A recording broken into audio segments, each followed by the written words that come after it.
Amen.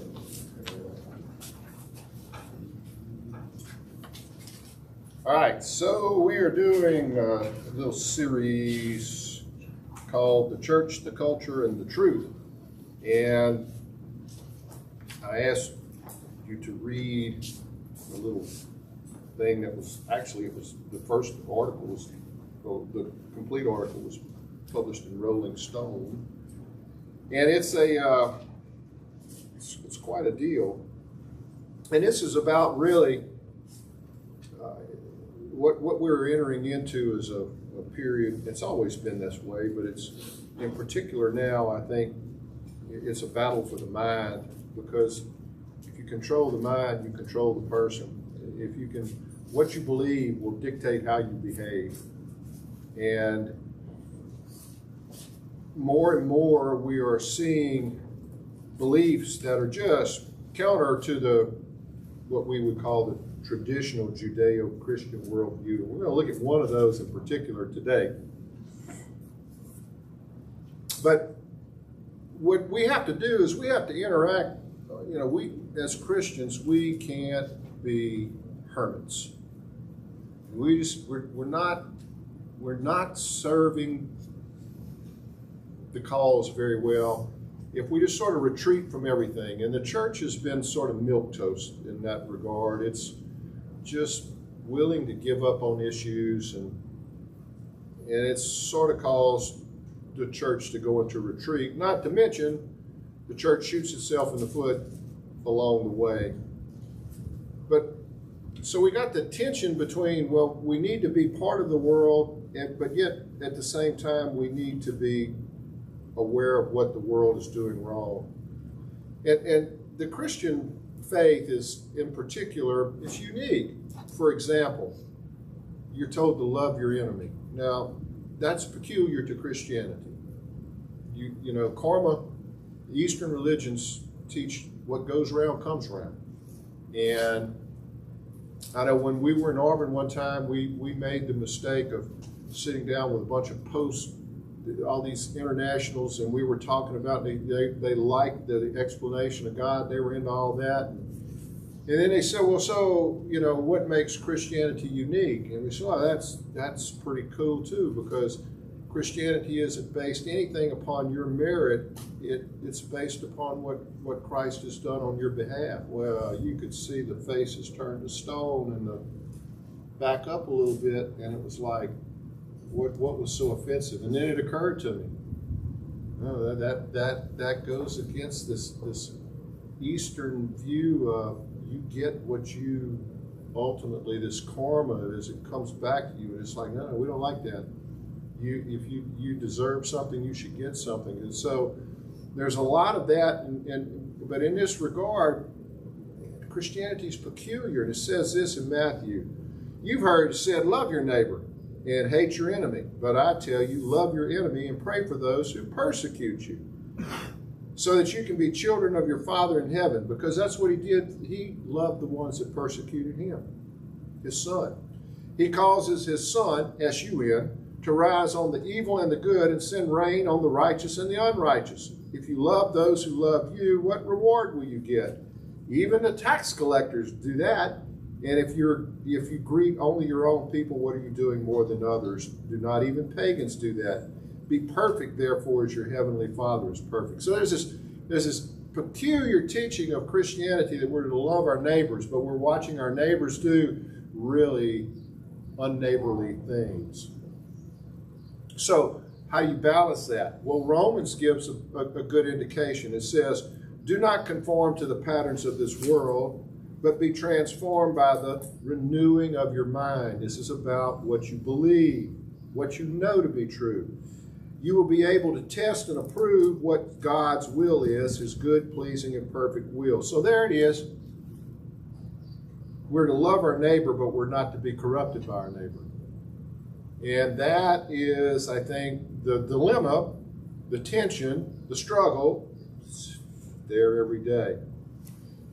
The Judeo-traditional Christian worldview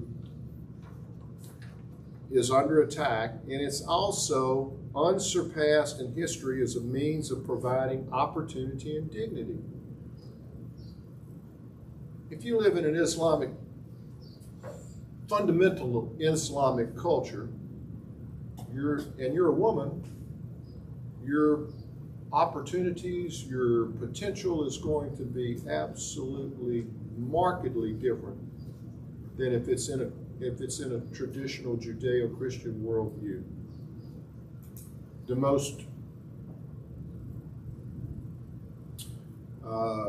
The economies that are the most robust tend to be founded, I didn't say they're Christian, I said but they tend to use Judeo-Christian principles. Now, if you've spent a minute checking out the latest, that's being subjected to severe pushback. And the interesting thing about it is there's a portion of the population that speaks loudly to diversity and equity and inclusion, while also decidedly landing on the side of anti-Semites. This is peculiar to me. I don't understand why how these two are related, but they are. Some of the loudest calls for tolerance will not stand up and say that global intifada should not be something that we should be endorsing. But no one from that camp has come out and said that. That's the kind of pushback I'm talking about. So the tension over how do you serve, who do you serve, and how do you not get corrupted, it's been going on for a long time. In Joshua, the Israelites in chapter 24 are reminded what it means to be faithful. Guys, don't forget your history, he says. He tells them about how God has been faithful to deliver them to cities that they didn't build and to lands that they didn't own. God has delivered that. And he says, you need to remember that stuff. And then he concludes, now fear the Lord and serve him with faithfulness. Throw away the gods your ancestors worshiped beyond the Euphrates River and in Egypt and serve the Lord. But if serving the Lord seems undesirable to you, then choose this day whom you will serve, whether the God that I just explained or your ancestors that they served, or the gods of the Amorites in whose lands you are living. But for me and my household, we will serve the Lord. Now that has limited application to today. The reason being is that he was talking to a nation that was basically a theocracy. And that nation had been told, this God has been with this nation, but if that doesn't float your boat, then go serve the gods that we've just come into.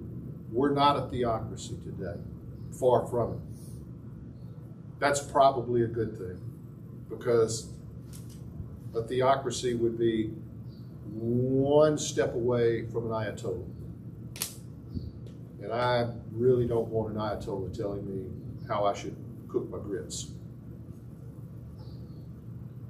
So that part is not applicable, but the notion of, look, if it's desirable to you to serve other gods, then serve other gods. But know this, the Judeo-Christian worldview is one that got us here. So be careful which ox you gore. So the choices before us now is often, the war against the Judeo-Christian worldview is often dressed in science, or it's often dressed in intellectual arguments. We're going to look at one of them today, and we want to see how that argument stands as an example to take the traditional values that have framed really the development of this country, and it challenges the most basic premises. So last week, I challenged you to read the story of John and Joan. I'm going to assume that no one did. So I'm going to relay to you what that entails. One of the things that's raging in the current society is the notion of transgender. We refer to gender as a construct that is fluid. This is beginning to bump into, and in fact intrude into, what has been considered to be the norm. Some hospitals have provided and would still provide, there's like 25 states now that have banned transgender surgery. But I was listening the other day to a lady who described she is now transitioning back to a female after becoming a male. And at the age of 14, she had a double mastectomy. Well, you're not going to undo that. And so she's explaining what she's been through and saying this should happen to no one. Well, we'll get into some of in a moment, we'll get into some of the factoids about all the suicides and stuff, but we'll come to that. What are the roots? Where did that come from? The notion that gender is a social construct. Well, one of the places where it really started, it got its genesis, where it was watered for the first time, was 1967. There was two twins. One of them at 8 months had a terribly botched circumcision, and rendered him severely injured. He went to see a doctor by the name of John Money. And Money, on the advice of experts to the family, particularly Money, performed a sex change operation. It was a process that, number one, involved clinical castration and other surgeries when he was a baby, followed by a 12-year program of social, mental, and hormonal conditioning to make the transformation take hold in his psyche, what he believed. The case was reported as an unqualified success and became, in medical journals, the literature, became one of the most famous, though unnamed, patients in the annals of modern medicine. Was it a success? Well, if you read the article, you got some glimpse into the absolute terror, horror that had been that person's life. One of the things that Money brought with him were baked-in ideas that he held that were diametrically opposed to the Judeo-Christian worldview. In other words, Money said, I'm going to make up things that will just be in conflict with the way things always have been. People criticized him about, wait a minute, are you really sure that this is science? Have you done it? And his response was lambasting the country that took him in for a puritanical adherence to sexual taboos. He wrote an autobiographical essay in his book, Venus's Penises.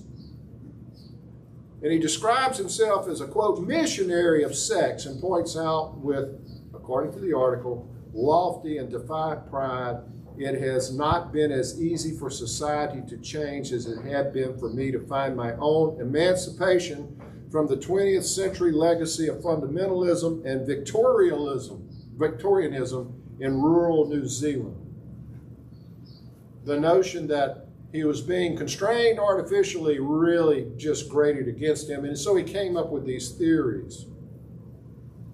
Last week we quoted 3 things, and they're really important. C.S. Lewis said, human history is a long, terrible story of man trying to find something other than God that will make him happy.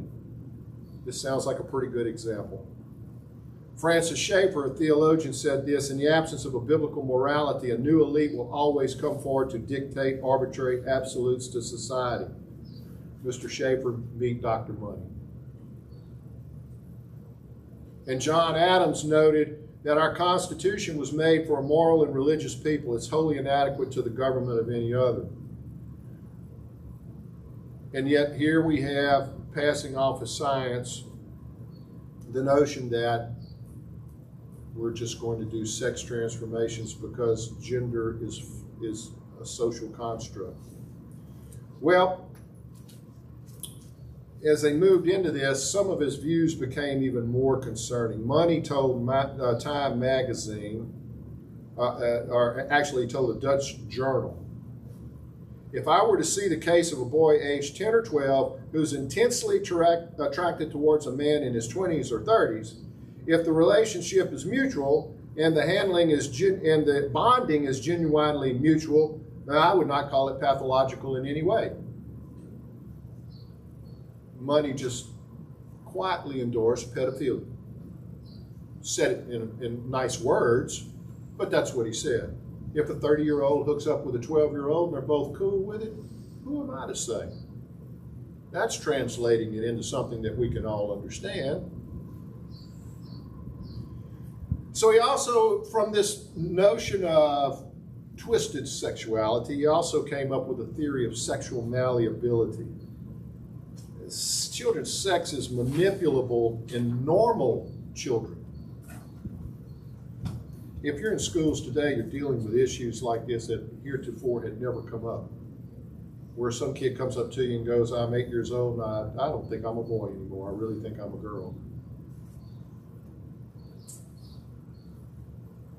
Money has had some play into that.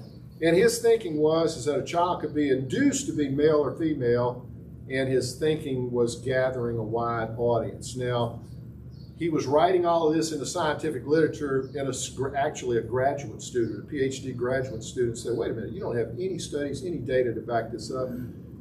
You're just simply spouting off. Shortly after that was when the child was butchered in the circumcision procedure.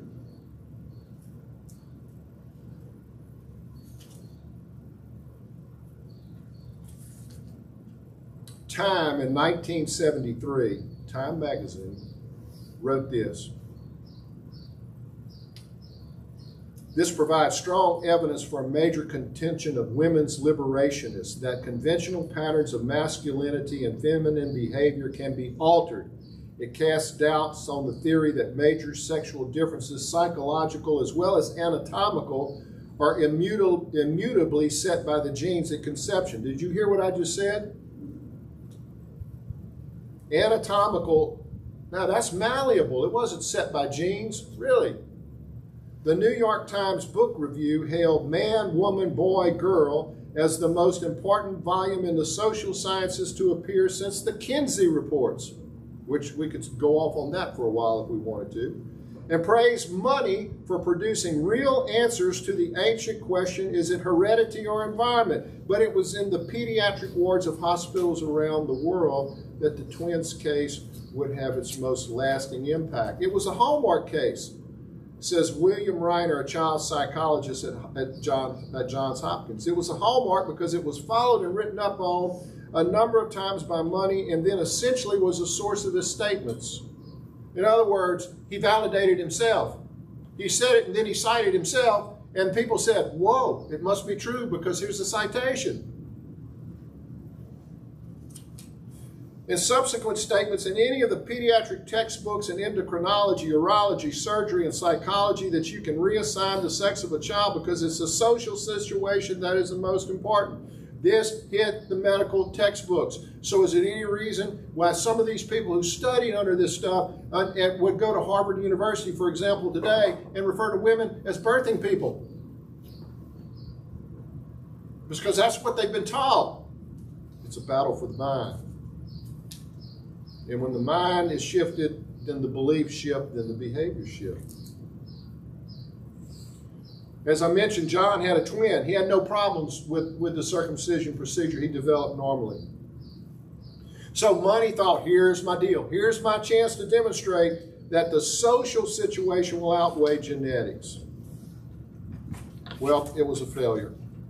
I will tell you that the emotional and physical trauma was horrible. The child that he did the surgery on never completely rebelled. Couldn't understand why the girl wanted to play with Tonka toys and do boy things. But this is how he tried to indoctrinate. Once he surgically changed, this is what he did.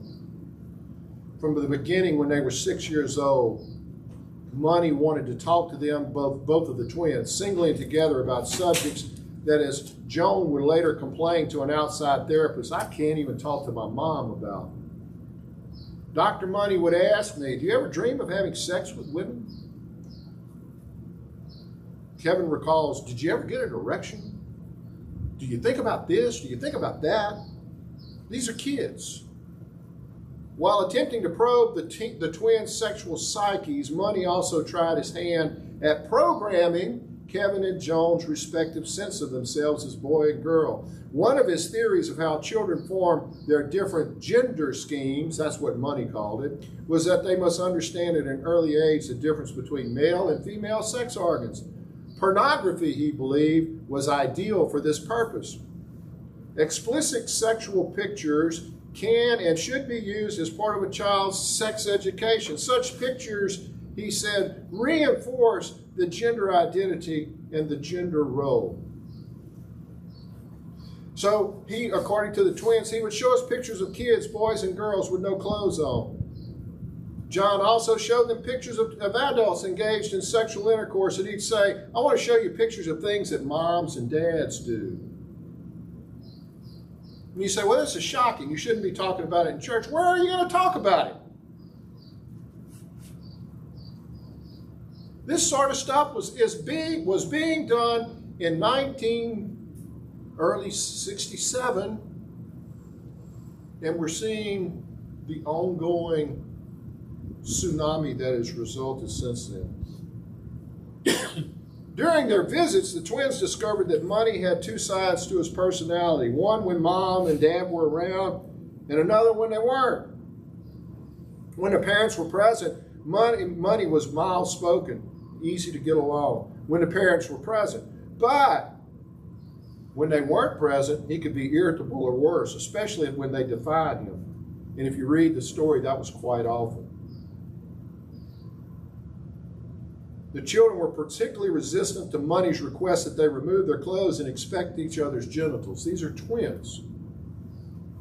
Though they could not know this, these inspections were central to Money's theory of how children develop a sense of themselves as boys or girls, and thus, in Money's minds, were crucial to the successful outcome of Joan's sex reassignment.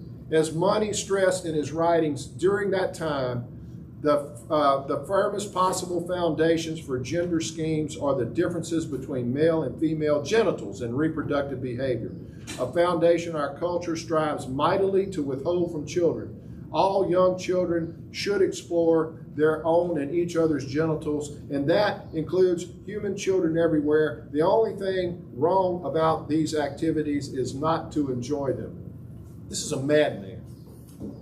This is a madman who was given absolute, he was elevated to the level of influence within the medical community. It's simply unheard of. What happened to these people? What happened to the guy that was a girl, who didn't know that he was a girl and had originally been a guy well into his life? Well, he underwent the surgery. He was raised his real name. He was raised as Brenda. He was never told of his biological sex and was unknowingly, as we just described, some of the things that happened in the experiment, which aimed to prove the theory of gender neutrality. Despite being raised as a girl, the guy, his real name is David Reimer, felt that he was a boy and struggled with his female identity. At age 14, David learned the truth about his birth and sex reassignment from his father. He rejected the female identity and assumed a male identity, undergoing treatment to reverse the reassignment, including testosterone injections and surgeries. David killed himself at 38. The picture of the twins is absolutely unbelievable. The twin, number one, big, hulking man, bearded, large. The other twin, who had gone through all the reassignments, frail, much smaller. Although he was genetically identical, he has been transformed into something completely different. The other, the male that was raised a male, who was subjected to all this stuff, taking off the clothes, screaming and hollering, showing the pictures, all this stuff, that went on for 12 years. The experiment and the secrecy surrounding it deeply affected him. He resented the attention that his twin had received and was destabilized by David's reemergence as his male equal. You think? Trying to live with all this stuff, and then all of a sudden it's like, wait a minute, you mean for all this time it wasn't my sister, that's really my brother? He struggled with mental health issues and died in 2002 from a drug overdose. When asked about the whole ordeal, this was Money's reply. The author says, I reminded Money that his book, Man, Woman, Boy, Girl, is still in print, and that it reports the John Jones case as a success. Asked if he would not be worthwhile for him to make changes in the text for a future edition, Money said, I'll be dead by then. So the roots of what has now become the transgender movement, the roots of that was in this deranged madman doing a Frankenstein experiment on twins that he perpetuated for 12 years with acts that today would hopefully get him arrested. It's about as far removed as ethical medicine as the East is from the West. But you can still go at least very recently, you could go as a minor and have surgical reassignment surgery performed. The influence is still there. One of the things that we've heard often is well, yeah, but these are severely, if you don't allow these people to have this stuff, their rate of suicide goes up. That is not substantiated by the literature. What is substantiated is this, is that children that have mental health issues of any sort tend to have suicide rates approximately the same, which just basically means troubled kids sometimes commit terrible acts. Amongst these terrible acts, but it isn't about, you can't carve transgenderism or dysphoria, gender dysphoria, you can't carve that out of the data set and say, oh, these kids are, because they performed as just like the whole data set does. They were basically troubled kids commit suicide. One of the toughest things you'll ever do as a school administrator is go to school on Monday and a kid's not there that was there on Friday because they killed themselves. And it's over bizarre things. Way back in the day, in the 80s, and this, most of you won't even know what I'm talking about, but a kid's stated reason for killing himself is his parents wouldn't buy him Gerbeau jeans that cost about $50, which back in the 80s was a lot of money. He was wearing Wranglers, or he was wearing whatevers. He was wearing Walkman. Well, no, I can't. I don't fit in. And made this absurd conclusion. But there's no way out.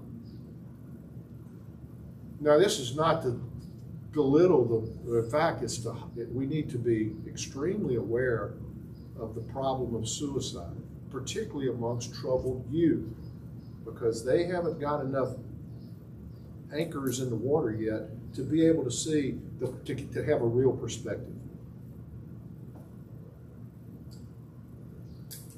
But evidence does not show that social transition, puberty blockers, or hormonal treatments reduce suicide risk in young people with gender-related distress. It's not there. That's according to sexmatters.org suicide fact sheets.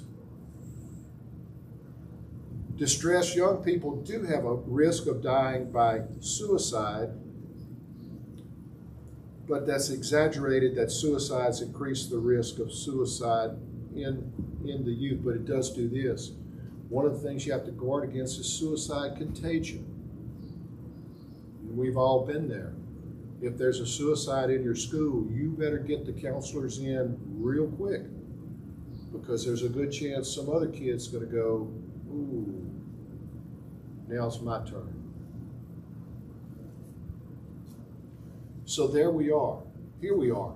This is Paul saying, you need to renew your mind. You need to know what's God's will. You need to be able to differentiate between what is right, what is wrong, and we need to be able to do it where we can't do it in a theocracy where we just say, God said you can't. So for whatever, let's just now generalize it. Anybody that's dealing with any kind of personal trouble or struggle needs to be met with compassion, needs to be met with maturity, wisdom. What they don't need to be done, what doesn't need to be done, is affirm something that is proven to be unlikely to produce anything except bad problems. Most of Europe has now pulled back from the notion of gender reassignment. So, oh, wait, we went too fast. There's one country right now that's pushing it and pushing it hard. America. So it's a battle for the mind. Because if we can normalize the notion of I'm a boy today, I'm a girl tomorrow, then that flies straight in the face of He created them man and woman, and He created them in His own image. That doesn't jive at all with that notion of what society has always held historically until very recently, the last 60 years. And if we've seen anything, when events like this start, they get harder and harder and harder to control. They become more and more the norm. The traditional view of marriage, et cetera, it tends to leach towards a, quote, more tolerant. Although not the subject, is it legal for homosexuals to marry? Yes. It's the law of the land. And as the law of the land, it needs to be respected.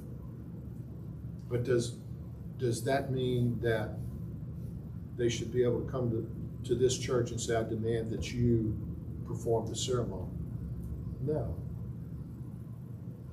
You have rights as an American citizen that do not extend to the notion of what your beliefs, and that's played out. I mean, but some people that just said we're not going to bake a cake went through untold misery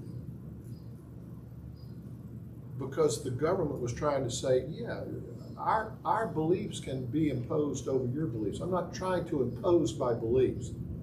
I am trying to suggest to you, though, that as thinking people, do what Paul says. Examine the issues to where you'll know what God's will is.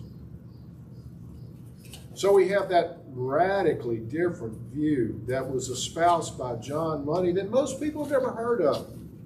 If you go into the community and say, who's John Money? I don't know. But you sure know what he left behind. So you need to be able to speak to these things in such a way as say, this is where it originated from, and furthermore, the results of this are being incorrectly transferred over vis-a-vis. If you don't give these kids this help, they will commit suicide. When the suicide rate's the same for any of these troubles that comes that way. I heard the last governor of the state of Louisiana use that very argument when the legislature passed something that he disagreed with. He said, all you're going to do is drive these kids to suicide. That's not the case. It is important, let me say it one more time, it's important to be available in a kid's life so they don't commit suicide no matter what the problem is. Money's thinking still produces fruit. His research has been totally debunked. It's been shown to be bogus. But Google gender as social construct and see what you come up with. The church, the culture, the truth. The culture is right there. The truth, not a lot of intersection there. And the church, how far will the church push the truth? Money in his kind intentionally trampled the Judeo-Christian worldview. And Joshua says, choose you this day who you will serve. So next week, we're going to see another example of what could be considered bizarre behavior. And it's the Texas floods.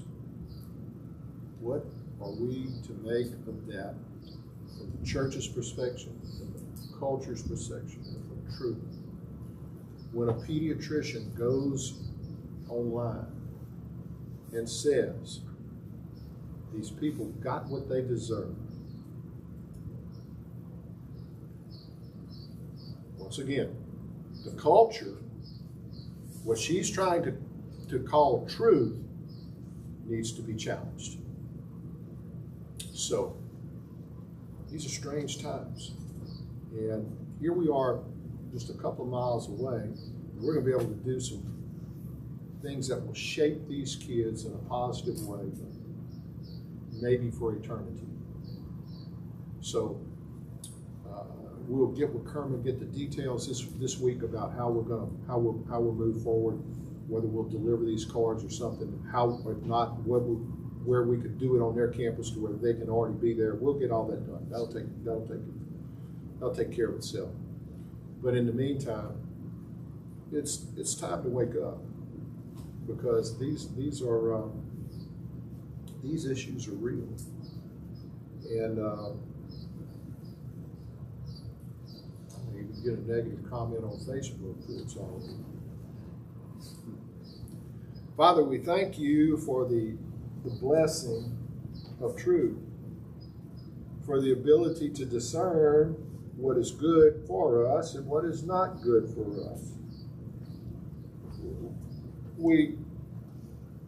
It's almost incomprehensible that this experiment, this Frankenstein activity, served for so long to guide so many people to start changing textbooks and outlooks and assumptions.